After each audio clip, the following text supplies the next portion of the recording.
Good morning বন্ধুরা, আশা করছি যে যেখান থেকে আমার ভিডিওটা দেখছেন সবাই ভালো আছেন, সুস্থ আছেন।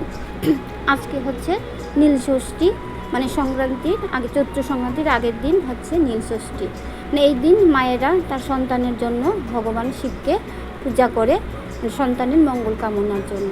তাই আজকে এমনিতেই সোমবার, আমি তো এমনিতেই সোমবারে শিবের পূজা করি, আর আজকে যখন নীলষষ্ঠী তাহলে তো আর কি বলবো, ভগবানকে আজকে সুন্দর করে পুজো দিলাম। প্রথমেই ভগবানকে একটু খালি জল দিয়ে আগে স্নান করিয়ে নিলাম। খালি জল বলতে এর মধ্যে আমি গঙ্গা জল দিয়েছি, আর দিয়ে তারপর এর মধ্যে অগরু আর গোলাপ জল মিশিয়ে দিয়েছি। তারপর দেখুন ঘি দিয়ে আর মধু দিয়ে ভগবানকে সুন্দর করে আমি স্নানটা করিয়ে দিয়েছি। এই দিনটা জানেন তো, সব মায়েরই কর্তব্য যে ওই দিনটাকে ভগবানের শিবের পূজা করলে তার সন্তানের সব অমঙ্গল দূর হয় ও সন্তান ভালো থাকে, সুস্থ থাকে। তারপর আমার ঘরে জানেন তো দুটো শিবলিঙ্গ, তাই একই পাত্রে কখনোই দুটো শিবলিঙ্গ নাকি বসাতে পারে না। তাই আমি দুটো শিবলিঙ্গ দুটা পাত্রে আমি বসিয়েছি। একটা হচ্ছে আমার ছোট, একদম ছোট, মানে পারদের শিবলিঙ্গ, মানে এত ছোট কি বলবো, আর দেখতে এত সুন্দর, এটা বলে খুবই ভালো ঘরে থাকা। তাই আমি একটা পারদের শিবলিঙ্গ আনিয়েছিলাম।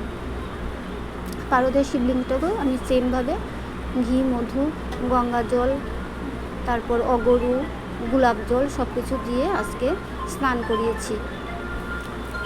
করিয়ে তারপর এখন জানেন তো খুব সুন্দর একদম নূতন বেলপাতা বেরিয়েছে।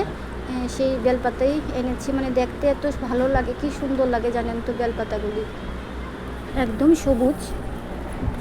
তারপর ভগবানকে এই যে চন্দনটা বেটে নিচ্ছি, আর চন্দন বেটে আপনারা মানে ভালো হয় জানেন তো, বেলপাতার মধ্যে যদি আপনারা শ্রীরাম লেখাটা তিনটা বেলপাতার মধ্যে শ্রীরাম লিখে তারপর ভগবানকে অর্পণ করেন, তাহলে মানে আরও খুব ভালো হয়। তাই আমি লিখতে পারিনি, কিন্তু প্রত্যেকটা পাতার মধ্যেই চন্দনের ফুটা দিয়েছি, আর বাবাকেও তিলক করিয়ে দিয়েছি।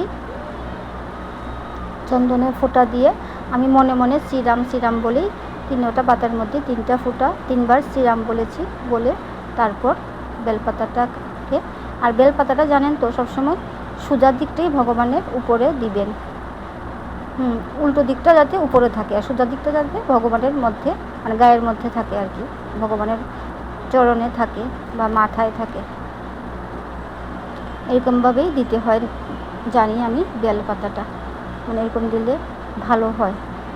তারপর বেলপাতাটা দিলাম। আর আজকে জানেন তো সবচেয়ে বড় হচ্ছে আজকে নীলকণ্ঠ ফুল বা নীল অপরাজিতা যেটাকে বলে, সেই ফুলটা নাকি নিবেদন করে সন্তানের শুভকামনা বা সন্তানের মঙ্গল কামনার জন্য প্রার্থনা করতে হয়।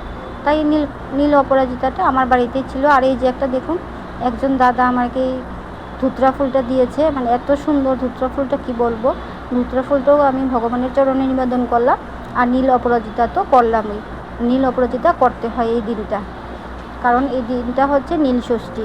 তাই ভগবানের চরণে আমি নীল অপরাজিতা ফুলটা অর্পণ করলাম, তারপর ভগবানকে আসনে বসিয়ে দিলাম। আর আরেকটা কথা হচ্ছে, এই দিন একটা মানে সন্তানের কামনা, শুভকামনা একটা প্রদীপ জ্বালাতে হয়, মানে এটা সন্ধ্যার সময় জ্বালাতে হয় আর কি।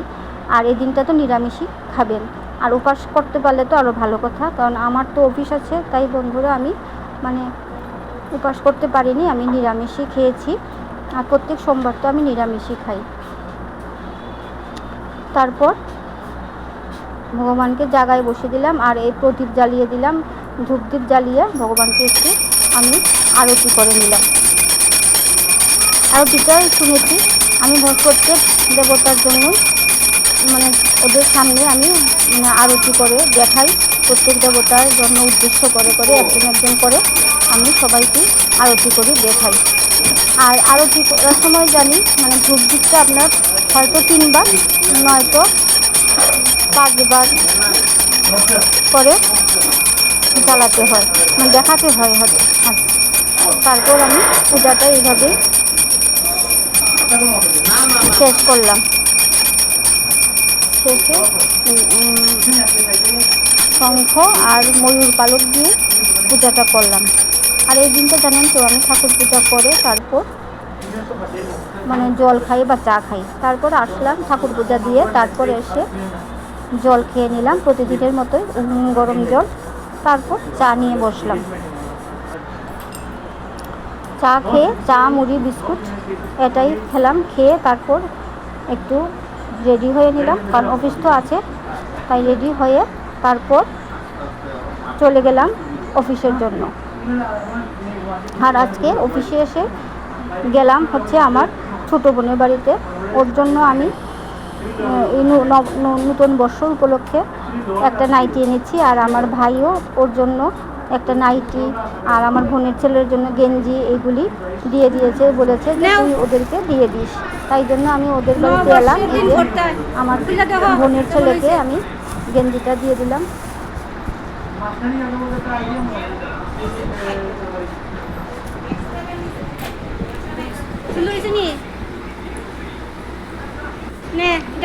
আমার বোনকেও দিয়ে দিলাম।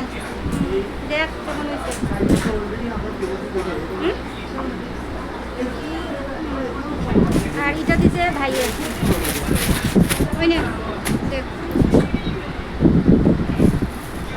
যে এটা দিয়েছে আমার ভাই আমার ছোট বোনকে। কেমন হয়েছে? তাহলে বন্ধুরা আমার ভিডিওটা আজকে আমি এখানেই শেষ করলাম। যদি আমার ভিডিওটা আপনাদের ভালো লাগে তাহলে আমার চ্যানেলটাকে একটু সাবস্ক্রাইব করে দেবেন। টাটা।